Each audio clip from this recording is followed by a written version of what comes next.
వెళ్ళిపోయింది మనసు, ఇలా ఒంటరయింది వయసు.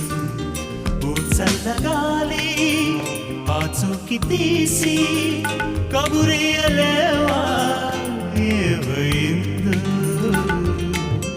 ఎటు వెళ్ళిపోయింది మనసు, ఎటెళ్ళిందో అని నీకు తెలుసు. ఓ చల్లగాలి ఆచూకి తీసి